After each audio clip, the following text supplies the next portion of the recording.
All right. So telling us what? Okay, so R is the rotor percentage and actual RPM. E is engine percentage and the actual RPM. 100% on the rotor is 520 RPM. 100% on the engine is 390. I'm sorry, 3,090 or 900. 3,900. 3,900. 3,900 and 500 watt? Say again? 500 watt? 520. 520. Yep, you'll see it. And most guys just do it by percentage. Runway 18, request northwest departure. Alrighty, so while we're waiting there, we're going to go get our ATIS. Buck 04, Roger. Just pass upon your company, 600 feet.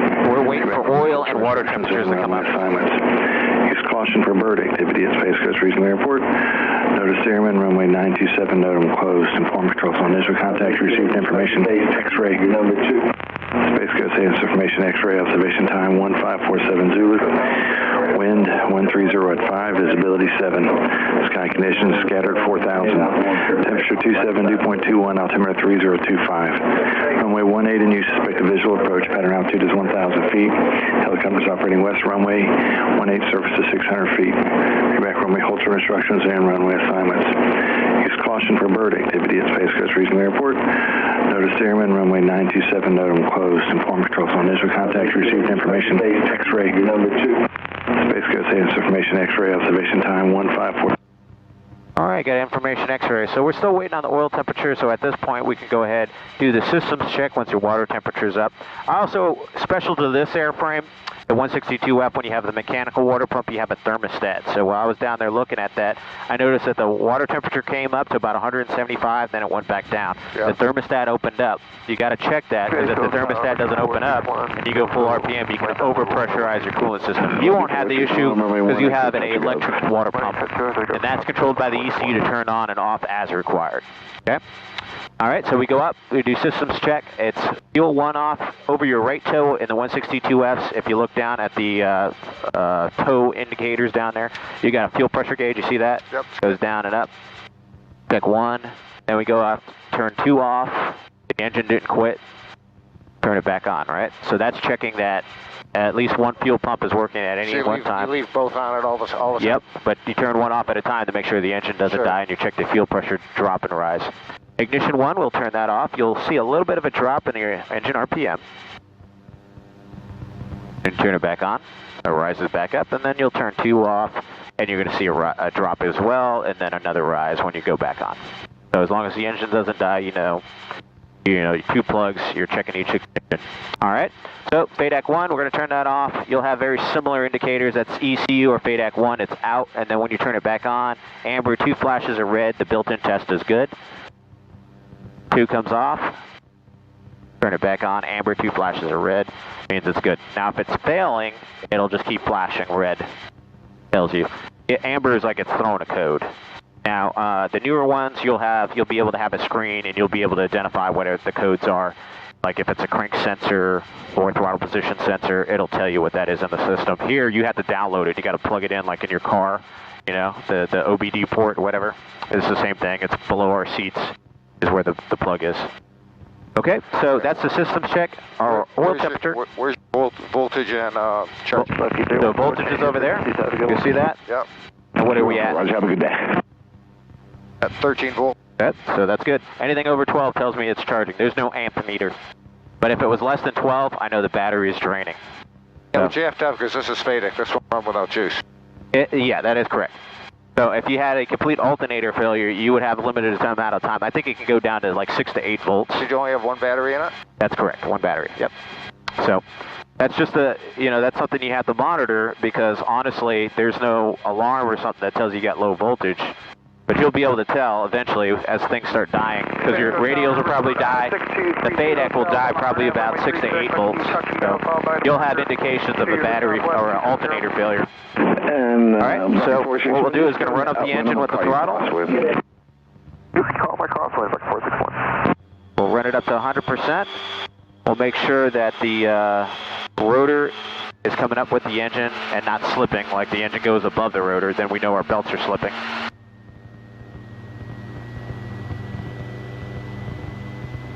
Once we get to 100%, 6230 Hotel and 36 seconds. Roger. We're going to roll the throttle to idle, nice and slow, and we're going to check for a split. The rotor will come down slower than the engine. The engine will come down fast, and the rotor will spin down slow to check our auto rotation capability. A little bit of left pedal, because that's what we would do in an auto. You see how fast it comes down on the engine, and the rotor slowly comes down. And then that's the low rotor horn. We can reset it there. Number 2, hotel, first clearance is canceled. I need you to turn left heading 270 and 2000. We roll it back on up. 270, 2000, 632 hotel.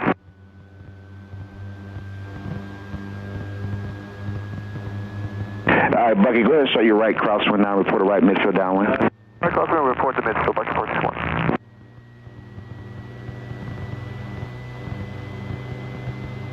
All right, she's coming up at 100%.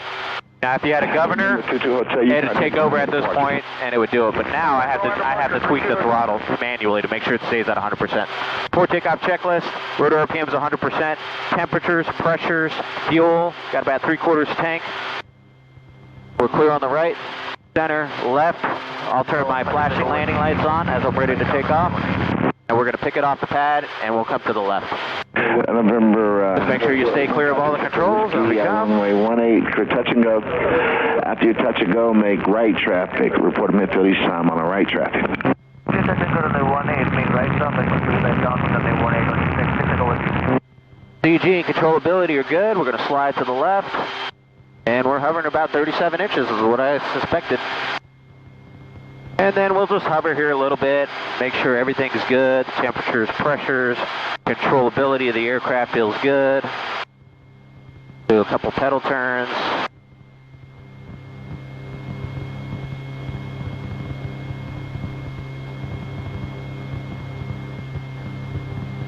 Winds are still coming out of the east.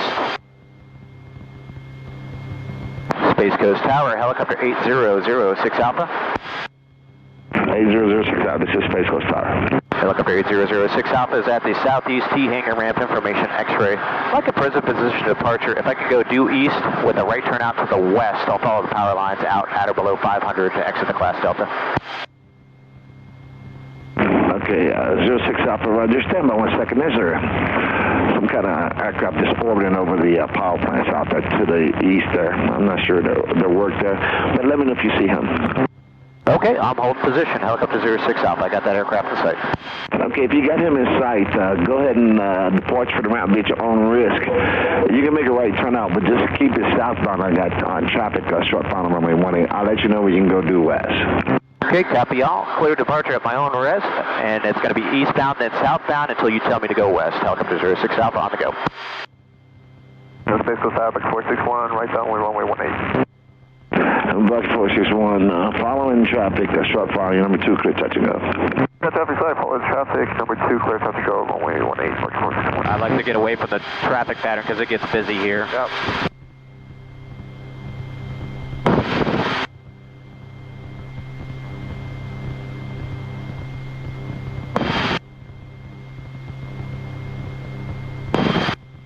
And then we usually climb about 65 miles an hour, aircraft in trim. This guy's circling over there for some reason. I don't know why.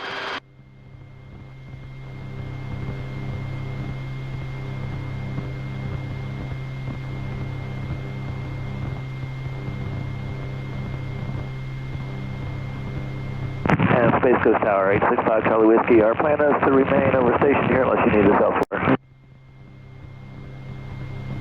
Number 6 Charlie Whiskey, second.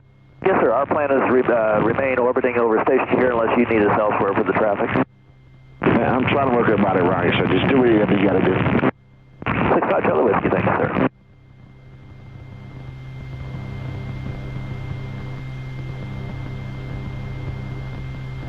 Alright, 06 Alpha, just got upwind Cherokee behind to your right, so you're going to slowly make a westbound turn. He should be climbing up to 1,000 feet in the pattern. Okay, 06 Alpha looking for traffic. I'll stay southbound until you can clear me to the west. Yeah, go ahead and start it. Yeah, he's turning westbound, so you can turn west. He's going to outrun you. You can go ahead and cross the departure corridor. Okay, got the Cherokee in sight. I'm making my westbound turn now, and I'll stay clear of traffic. Helicopter 06 Alpha. All right, got Cherokee there. Yep. You notice with the collective friction, I don't have to keep my hand there all the time, but I'm ready to go if I need to lower it. And Bucky, when you may see a helicopter crossing about a mile downfield from your left to right, he's standing at below 500. Is there anything to tell you your turn coordination, whether your tail's behind you or not? Yaw string. So, you'll see it there. Too much left, too much right, and just right. Or you can tell by the wind. Okay, if you want, you can come on the cycling control with me with your right hand. Look outside, maintain a level attitude, and then scan with your altimeter to maintain a 600. So it's nice and easy. You don't want to over-control this aircraft. Yes, sir, yeah. There you go, just real small movements. Hey, 156 Echo Whiskey, runway 18, clear touching now. Yep. A little bit different. It's laggy because you're on that teeter-totter rotor system. You're a pendulum. Okay, I can't understand that last one, Echo Whiskey. This is going to be right. A little forward cycling because you're in a little bit of a climb, and then just hold it there for a second. 156 Echo Whiskey, it's the same thing you've been doing the whole time. Right traffic. And at cruise, everything is in the cyclic, that's all. You get a little turbulence, you just try to keep the aircraft level, she rides it, and then it knows you're on the other side of that bump, and then the forward cyclic, and then you come back, that's all. You have to anticipate it. 755, sir, I got you chasing that Cirrus ahead to you right there in the crosswind in the pattern. Roger, got the Cirrus in. So we'll go down to 30 inches. That's right, you can turn your crosswind, your discretion on the follow. Have my discretion on the crosswind for 755 up here.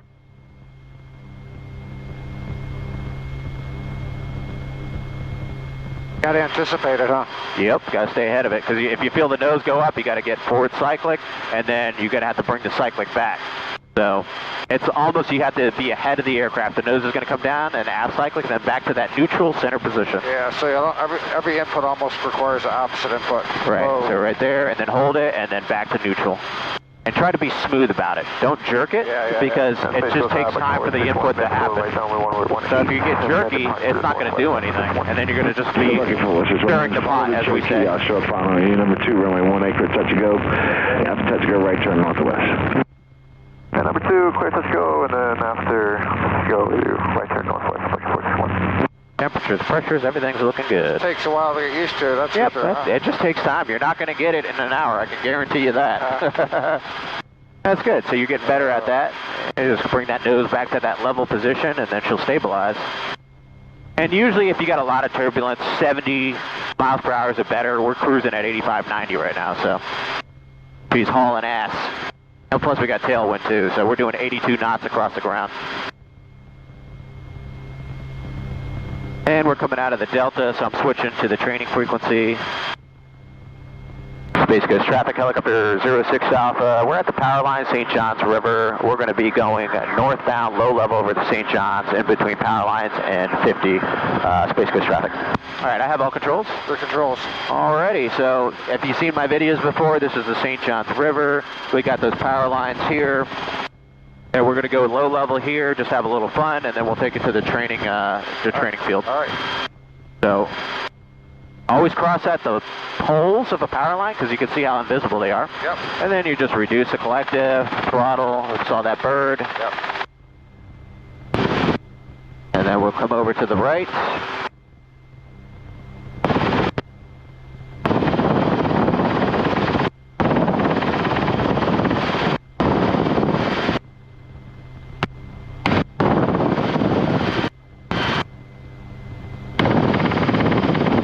And this is what it's all about, man. This is what helicopters are designed to do. That's fun. Back to 31 inches. And then you just have fun with it. Alligators, birds, all kinds of fun stuff to look at down here. And you can see the rotorways are pretty maneuverable down low, so you can really crank her over, and you can get into those turns and those tight spots that you want to get into. Maneuvering around. Is there a G limitation on the rotor blades? Well, as long as it's a positive G the entire time, honestly, you're probably not going to pull more than 2 Gs before all your airspeed bleeds off anyway, so. Man, there's gators everywhere, huh? Oh yeah, all over the place down there. Yep, I think 2 days ago we came up, it looked like a 12-foot, 13-foot gator. He probably weighed like 500-600 pounds, I don't know. And we were just in the other helicopter hovering up next to him. And he didn't care. He was just like, whatever, leave me alone. You got cows out here. It's a really fun training area, and you're not dealing with all the other traffic at the airport. Just keep an eye out for the birds.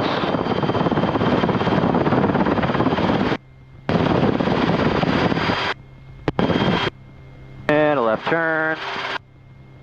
You obviously want the birds below you, not above you, right? Yeah, if the birds are below you, it's not a big deal. You'll blow them out of the way with your rotor wash. So we're keeping our power pretty much at 100%. Right? Oh yeah. I really haven't had to touch anything.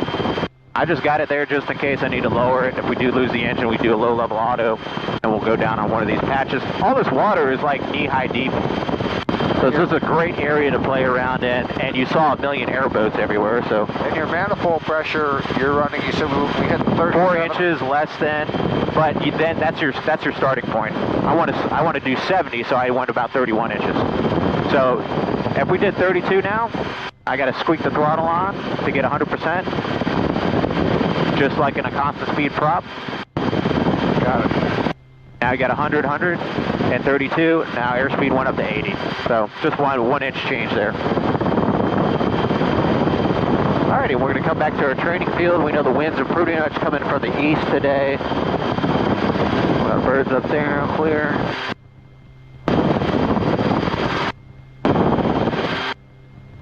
Looks like somebody else is out here. There he is.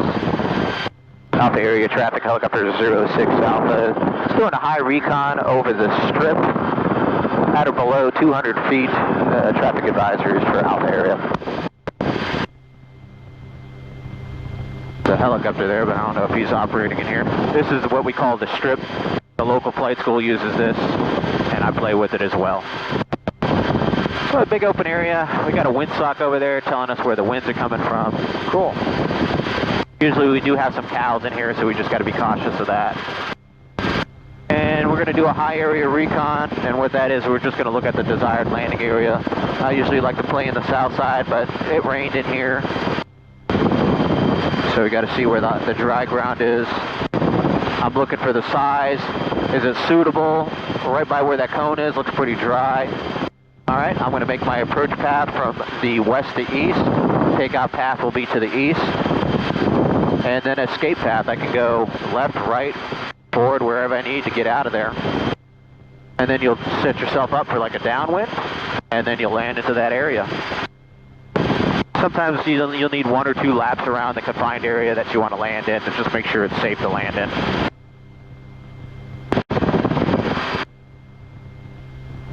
Water temperature is okay? 180 right top of the green. Oh yeah, oh yeah. Water temperature, the top of the green is 190. So, and if you got concerns what it is, you can actually look at the digital. So, the top sensor says 140, so that one's a little off, but the bottom sensor says 176.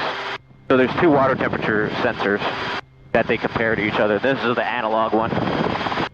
Alright, so I got my cone there. Once it's about midway into the panel there on the windscreen, I'll do a power reduction.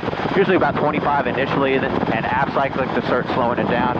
Then I'll adjust there. Obviously got to reduce the throttle, maintain 100%. And then we get that 5 to 8 degree approach path to our desired landing area. And it's like a brisk walking up to the area. And as we get closer, and I'm getting steeper, I'll lower the collective to get back on that constant angle of approach to our desired landing area. And we get her nice and slow and controlled, so we don't go falling through at the bottom. And I'm going to put that cone off the left side of the aircraft. I got a nice flat spot there. And then just going to keep flying her forward and down, adding throttle, collective, we're thinking right pedal. So arrive at a 1-foot hover, a beam of our desired landing area. And there we go. Alrighty, so everything looks pretty good here. I'm going to sidestep to the right. And did David give you any sick time for hovering? Nope. All right. Come on all the controls. What's that? Come on all the controls with me. And you're just going to feel, and we're going to talk about one control at a time, okay? Yep. Alrighty, so anti-torque pedals, they control the pitch of the tail rotor blades. So you push the right pedal, the nose goes to the right. You relax the right pedal, you don't even really have to push the left. So when you're working with the pedals, I tell people your left foot should be really relaxed on there. Because if you tighten up both feet, it'll be really hard to push the right pedal. Okay. You can feel the wind giving us more lift out here, right? You feel that wind come in and then she comes up and down. Because it's increasing the efficiency of the rotor system. So using both power and collective to right, exactly. So as it's a windier day, you have to play more with the throttle than the collective. Okay, so that's the pedals. I just want you to maintain the nose straight ahead with the pedals. You have the pedals. A little bit of right pressure. Right pressure. You don't even need to push the left pressure. You're just thinking, just let off the right. That's it. Just relax the pressure, increase the pressure. That's all you need to do. And you can just focus on the pedals for now. It's the same way you got to anticipate.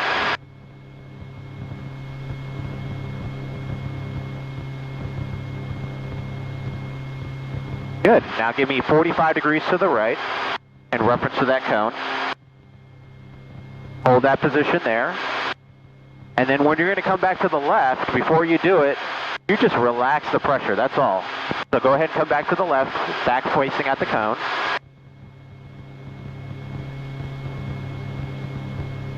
And now go left 45 degrees from the cone. And hold that position. Now come back to the cone. You want me at that cone? Yeah, that's it. Okay.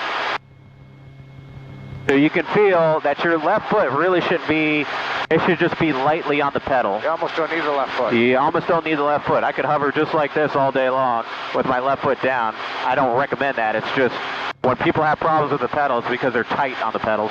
They're locked up like, oh my God. So, alrighty, good. I have the pedals now.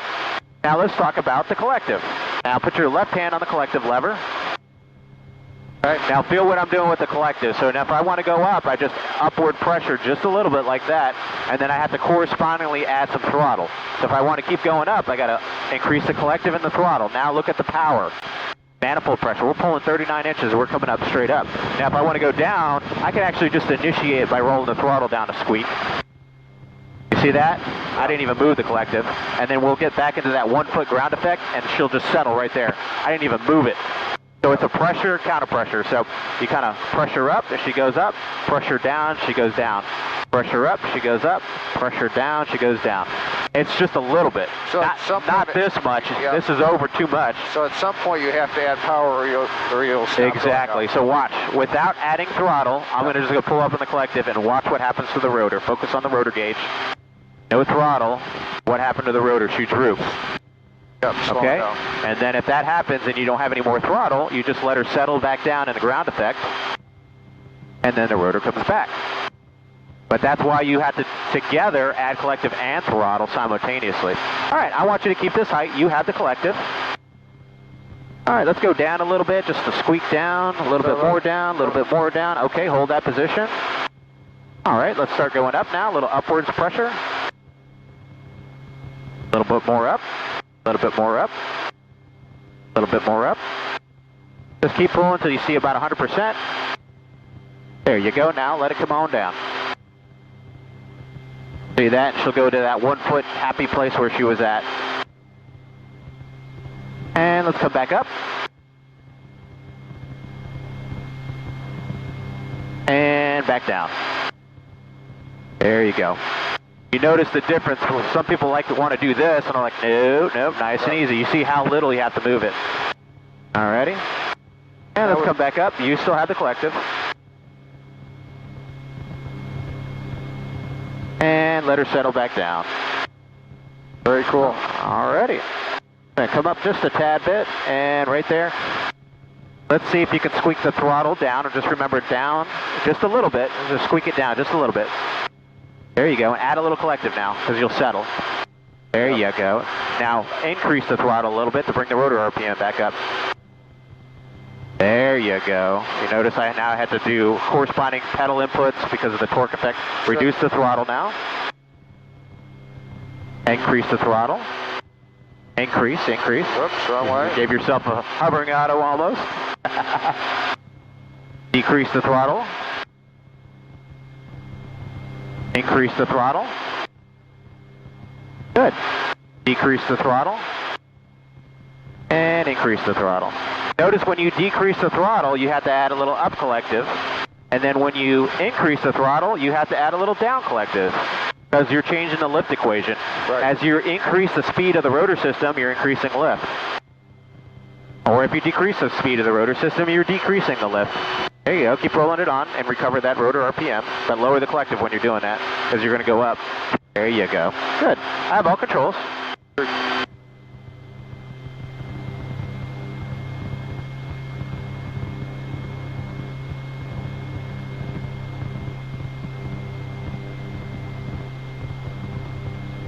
Alrighty, notice in the hover, she's a little bit warmer, about 200 degrees on the oil, because we're just sitting here at a hover. Forward flight, she cools right on down, but she's still in the green.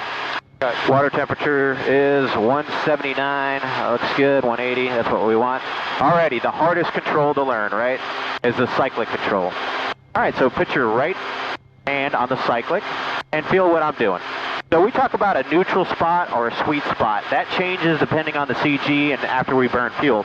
So right now, this is the neutral spot. Yep. And if I'm drifting to the right, I need to go a little left and then back to that neutral spot. And I'm drifting forward a little aft and back to that neutral spot. And I'm making these little inputs like that to keep it. But I always want to come back to this neutral spot. And it changes, obviously. But I say right and center, right and center. We go to the right and then a little bit of left and then back to the center. A little aft cyclic. You see that? Yep. And then if we want to go to the left, it's a little left, center, and then a little bit of right, and then back, left, and to the center. Yeah. Okay? So the whole idea here now is I want you to be able to keep that aircraft level, and let's try to keep it in this area. So I'm going to come up just a little bit, and you have the cyclic. Okay. Little aft cyclic, back to center. Little right cyclic. Just try to keep the nose of the aircraft in front of that cone. So you need to slide to the right. It's a little bit of right center. Little aft cyclic. Little forward cyclic. Little aft cyclic. Little forward cyclic. Little right cyclic. Yeah, you see that? You kind of have to be thinking ahead of what you want it to do.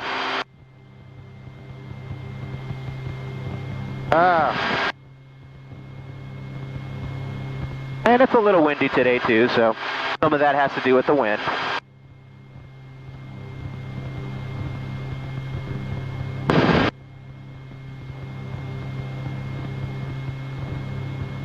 Now see if you can go backwards now. So a little aft, a little bit aft, hold it for a second, let it, little aft, let it take effect. There you go, now you're going backwards. A little aft and hold it. A little aft and hold it. Yep, a little bit more, there you go. Now you're going backwards. There you go. Alright, I have all controls. Relax. Your controls. We'll back ourselves up again. We've been creeping forward, but that's normal. Most people just end up creeping forward. I'm gonna get this. It's just gonna take a while. Good job. Oh yeah. It's humbling.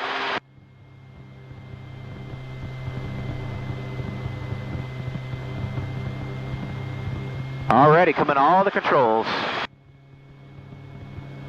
Alright. Try to hold this position. You have all controls. Thinking right pedal, I need some right pedal. There you go. Little up collective. Little back cyclic. Little forward cyclic. Little up collective right now. Just hold what you got here. That's it. Up collective, right pedal, hold that, there you go. Notice how we're creeping forward, so you got to stop that with some more aft cycling. There you go. And just think, instead of jerky, it's smooth control inputs, nice and smooth. The less jerky you are, the more smooth the aircraft is going to be.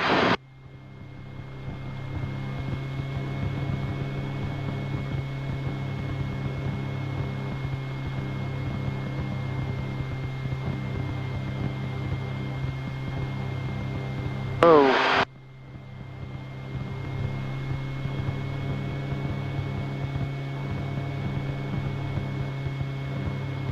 Don't think I'd make it back to the airport without you. It's humbling, isn't it? Oh, yeah.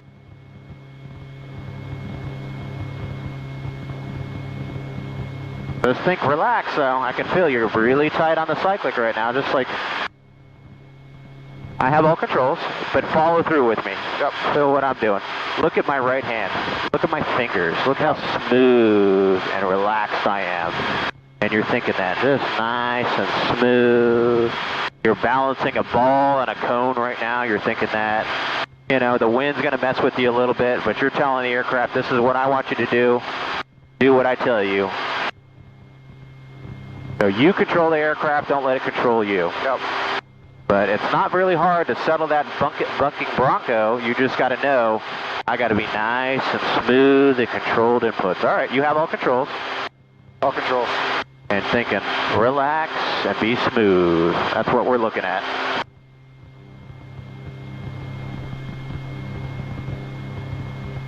Settle down, collective. You'll notice if you don't let the nose tilt so much, you won't have the issues with the up and down.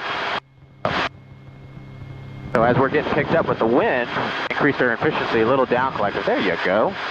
And then as you get close to the ground, a little up collective.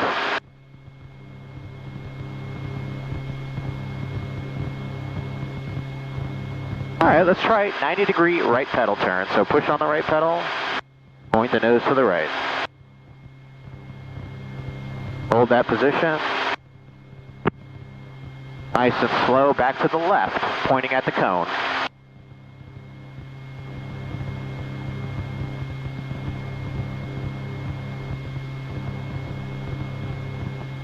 All right, I have all controls. Good job. Yeah, that's fun. This is a blast. Oh, yeah. All right, so what we're going to do is we're going to demo the auto rotation. Okay. And then we'll show you what that's like. We'll do a straight in and then a 180-degree one with the turn, and then we'll bring it on back.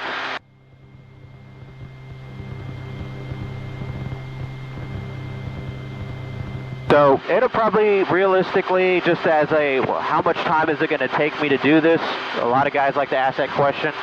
I say 7 to 10 hours to get comfortable with hovering, and then another 15 to 20 hours to work on the altitude work before you'd be like, you know, competent to do at altitude solo with the solo endorsement. And then probably a total of 40 to 50 hours to be check ride ready for an add-on, for a helicopter add-on. I'm in no rush. Yeah, oh yeah. Fun is I got people Just so you have an idea of what it's going to take. Learning how to learn fixed wing, it's like enjoy the ride, enjoy the process. Oh yeah. So we're going to take off straight ahead. We're looking at our temperatures or pressures. The fuel gauge, as she gets below about 5 gallons, she starts to get a little inaccurate, but it's good. Now, I know. Is our fuel pretty neutral on RCG? It is. Yep. You'll get forward.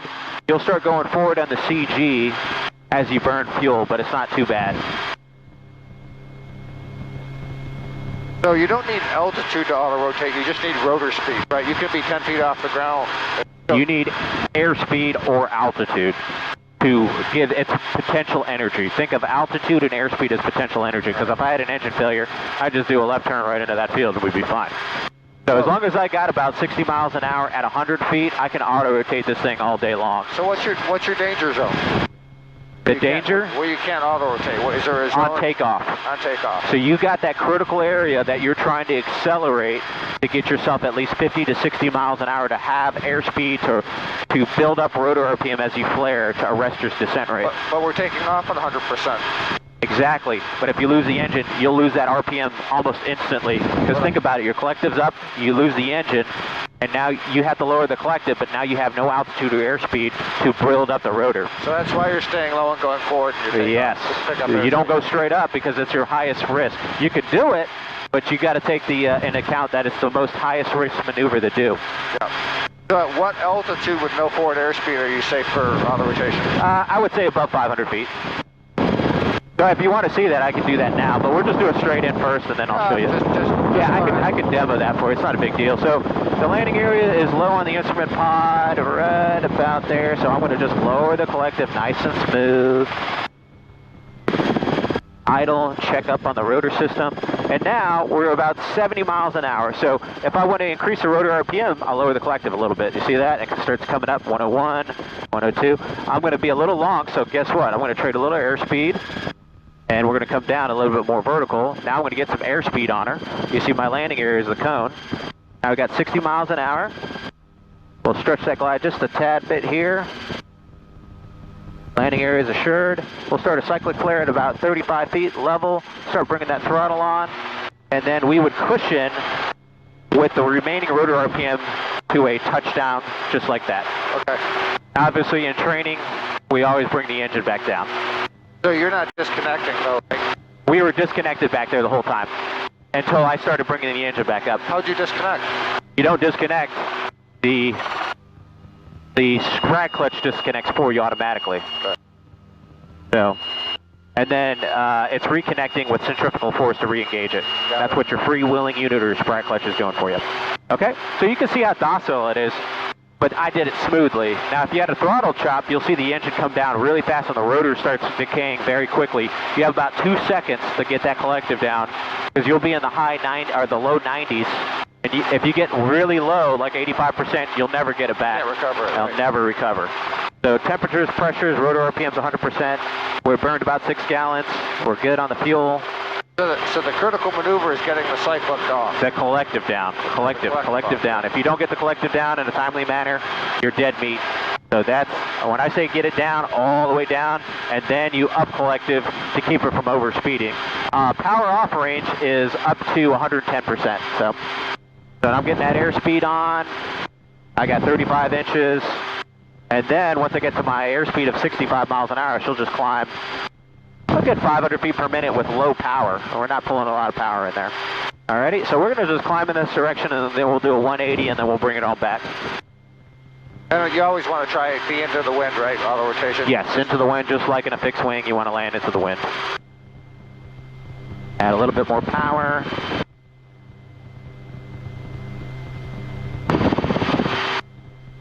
This one we'll do to the left so you can see it.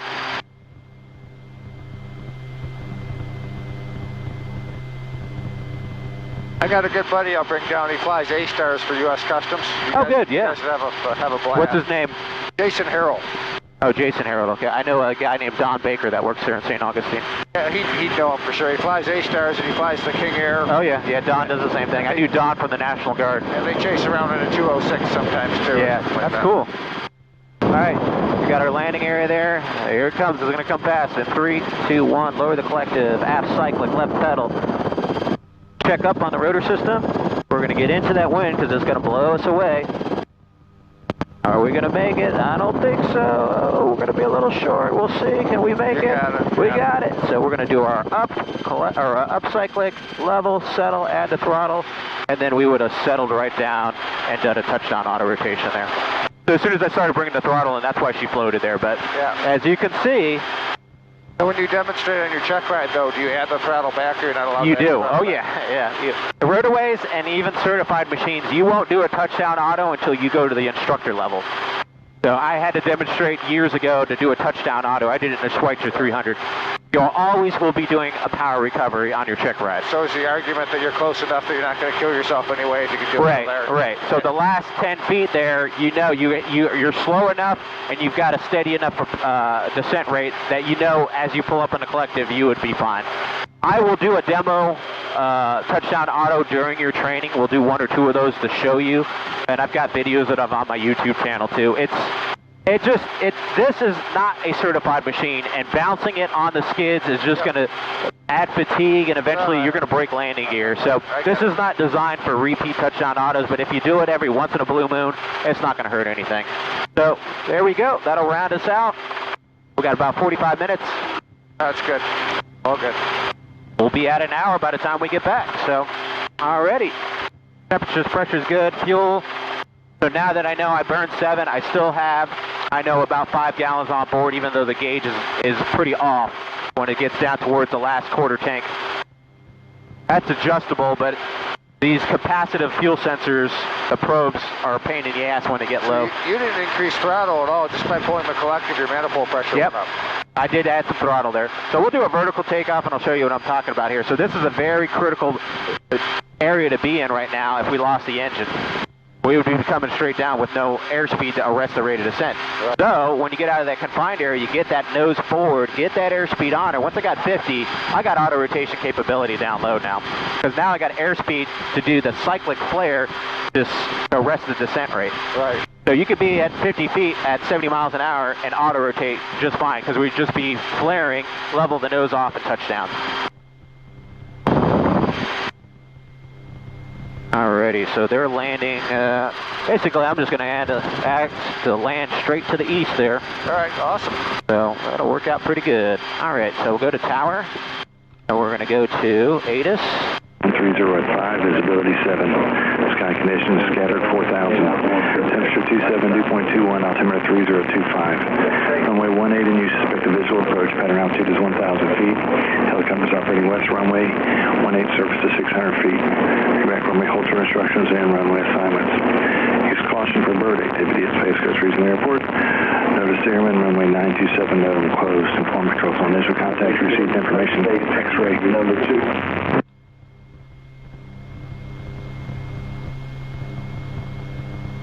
Space Coast Tower, helicopter 8006 Alpha.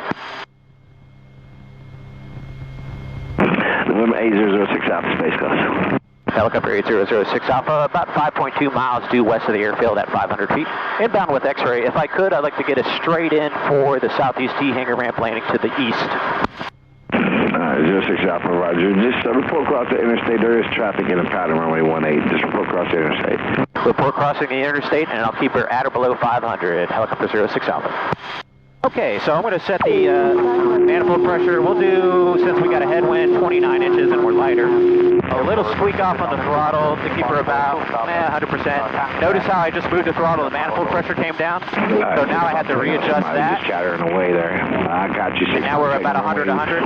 18. So it's a little sensitive there at that range. But now she's 29 and 100, 100. Okay, all that crap. We're doing about 80. Speaker, say again, please.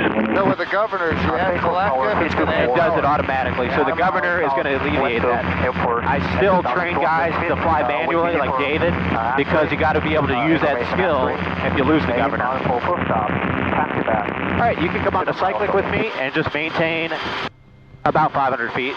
A little forward cyclic. Space Coast Tower, report a right midfield downwind. You got it all, and you're flying. Report right, midfield downwind, 1864. If you're thinking, if I just keep that nose level, you'll be good, and you'll add whatever you need and bring it back, versus doing this. Guys do this, you get trouble, you porpoise. Pretty good. And then you're just tracking straight ahead. The hangars are over there towards the south side of the airfield, and that's where we're going. We're in no rush to get back. We've got plenty of gas.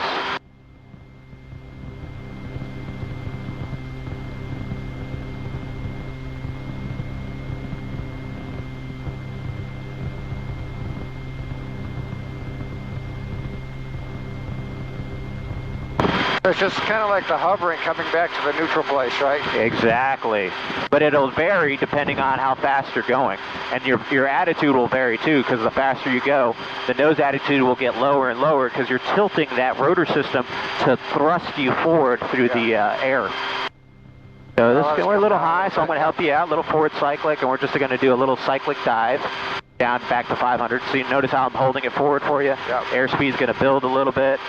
And then once you get to the desired altitude, you'll let that nose come back up to that level attitude. There you go. And you're descending at 200 feet per minute for that, that's all. Just nice and smooth control inputs. Same theory, we just have a different nose angle as far as controlling it. Exactly. Tower, helicopter 06 Alpha, interstate inbound. Helicopter 06 Alpha, just continue inbound. I got traffic just about to touch down. Runway 18, continue. Okay, continuing, helicopter 06 Alpha.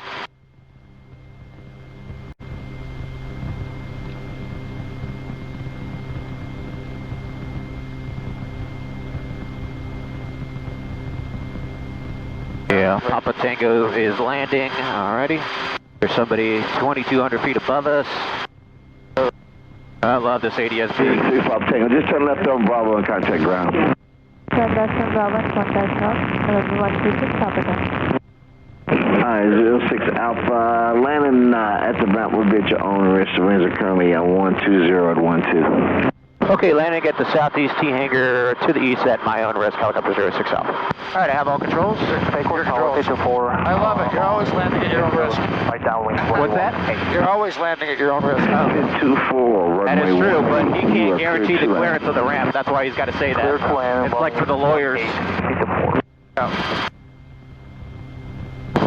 So that's 100 indicated, and she can do 120. Wow. So this is much faster than the other helicopter I got to get, a Hughes 269. Yeah. And that's B&E of 86 miles an hour. Yeah, David says he's not getting the speed out of his tail end right now. He thinks he should. He's only getting like 90 miles an hour. His other one's faster. Thinks it's his valence. Oh, yeah, because he's getting more vibration. Well, it just depends on how you got it set. Because normally, this aircraft was balanced for 80 miles an hour, and the vibrations will increase if you're faster than 80. And that's just normal because of the blade flapping and everything that it's doing to maintain symmetry of lift across the rotor disc. Yeah. So as you start studying aerodynamics and what the helicopter's doing, you'll understand the faster you go, and the limiting factor is a condition called retreating blade stall. Yep. And the retreating blade is basically at its most maximum angle of attack, compensating for dissymmetry of lift, and you get to the point where it can't balance the lift, and the nose just comes up and she'll roll over. Yeah. Alrighty, got the ramp down there in sight. 65 knots over the ground.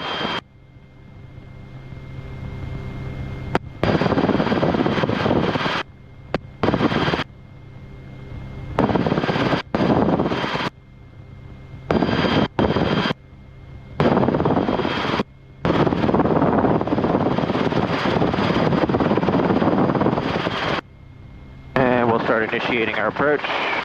Reducing the collective, left pedal, aft cyclic, throttle reduction as required. You can see with all that headwind, you really got to reduce that power. As I say power, is reference to manifold pressure.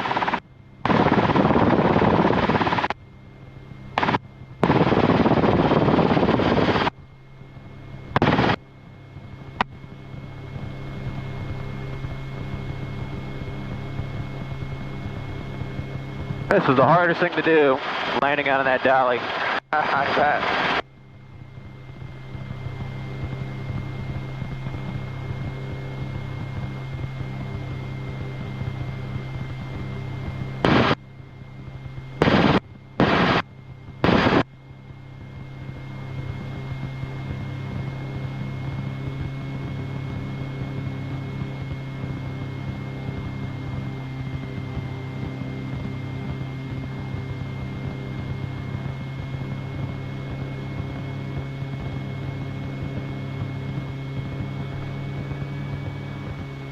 All right, just check that left skid for me. Should be On the pad. on the pad. That's all we need. Right and then we slowly lower it. 24, they would turn left there on Alpha 2. Just in case we had to increase the throttle and bring it all back up. Alrighty. Good. So what did you think? Great. Awesome. Yep, you like it? Yep. I mean, you already got a flight with David, but now you know how it feels on that seat. Really hovering the aircraft and flying at I altitude. didn't fly it at all. Okay, yeah, so you just gave you a ride, yeah. Yeah, so I'm going to come as often as I can. Well, I don't know how long I'm going to have this aircraft for. She's for sale, so I'll continue to give you flights up until that point, but I do have a Hughes 269 you can check out. It's actually easier to fly. It's a wider cabin. So those, I develop individual training plans for each student. So for you, you can do some hours in a certified machine. Once your machine gets built, then we can start training in your machine once it's up and flying. But obviously, I can only charge you for my time. I can't charge you for the aircraft. That's why it's $150 an hour. For the Hughes 269, that'll allow you to get all your training done, even to your check ride, and you can solo in that aircraft too. It's going to be $350 an hour for that. So that's the difference between, hey, doing your training in a certified machine, it really increases the cost, but obviously it's more expensive to operate a certified machine, and the insurance is way more. 16 grand a year to insure that thing. This is costing me $5 grand, but I can't legally use it for commercial operations. So you